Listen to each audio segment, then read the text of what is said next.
Welcome back. If you have been following along with our series on the Book of Ruth, we've covered a lot. We've talked about starting over after loss, finding real community, and even how to spot actual green flags in a partner. But today, I want to talk about the space between those big moments. There is a specific kind of exhaustion that comes from living in anticipation, constantly bracing for the next breakthrough, the next partner, or the next open door. We spend so much energy trying to survive the interim that we forget our current life is actually happening right now.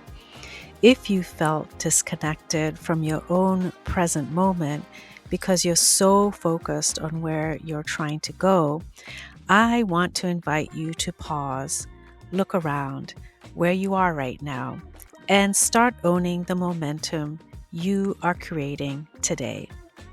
Usually there's a gap, a season where you're doing all the right things, but nothing feels like it's happening yet. You're single, or you're waiting on a career shift, or you're working on yourself, and the silence in that waiting room can feel deafening. If that's where you are right now, today's episode is for you. When we think of Ruth, our minds usually jump straight to the highlight reel, the moment she meets Boaz and the happy ending. But before any of that happened, her reality was long, hot, repetitive days out in the field doing the unglamorous work of gathering grain. She did not waste her energy overanalyzing the future or waiting for a sign. She laced up her sandals and went to work. What if we stopped treating this season of life like a waiting room? It is so easy to feel that our life is on pause until the next big milestone hits.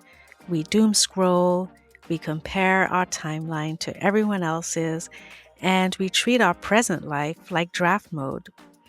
No matter where you are right now in life, in a quiet season, a rebuilding phase, or the transition between chapters, this is not just a waiting room. It's not a holding pattern until your real life resumes. So, how do we stay present in the waiting season without rushing the timeline or settling for less? It comes down to 3 daily anchors. Simple, repeatable practices that keep you grounded and moving forward with clarity. What if the reason your 5-year plan feels so overwhelming is because you're trying to live 5 years today? The truth is, your next chapter may not require a master plan. It may only require you to faithfully handle what's in front of you today. So, the first practice is to focus on daily progress over a 5-year plan. Stop trying to reverse engineer the next 5 years when today requires your full attention. Ruth did not need a master plan for the rest of her life. She just needed to harvest enough grain for the day in front of her. Focus on what you can execute right now: your craft, your health, your peace of mind. Momentum is built one daily output at a time.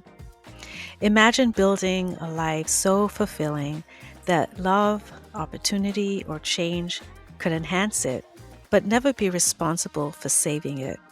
That's the kind of foundation you can start creating, even while you're still waiting. So the second practice is to become your very own success story. Build a life so compelling and stable that any future partner, career shift, or opportunity is strictly an addition, never a rescue mission. The most grounded choice you can make in a waiting season is to create a reality you genuinely enjoy right now, in this exact moment. Deepen your friendships, fund your own peace, and secure your own foundation. When your baseline is solid, you stopped accepting table scraps out of desperation. Most people wait for certainty before they take action, but certainty usually comes after momentum, not before it. You do not need to know exactly how your story ends. You just need to keep proving to yourself that you can move forward today, which leads to the third practice. Trade the need for certainty for the power of daily momentum. You don't need an ironclad guarantee of how things will play out to show up for yourself today. Consistency is a strategy. Disciplined and glamorous action builds leverage, and leverage is what sustains you when the right door finally opens. If you feel like you're doing the heavy lifting in complete obscurity right now and no one is clapping for your daily effort, remember this. The work you execute in the quiet fields is not wasted time. It's proof of capacity. Ruth's positioning was not built in a single dramatic moment. It was forged in the daily and glamorous habit of simply showing up every day. So stop treating this chapter like a holding cell while you wait for your real life to start.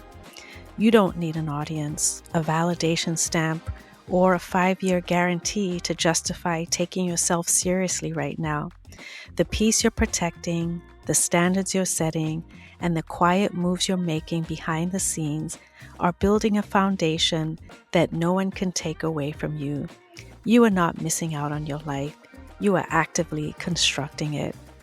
When your time comes to step into the next field, you won't be entering it as someone looking to be saved or discovered. You'll step into it grounded, capable, and complete, knowing that you have already built a foundation, a solid foundation. Keep showing up for today.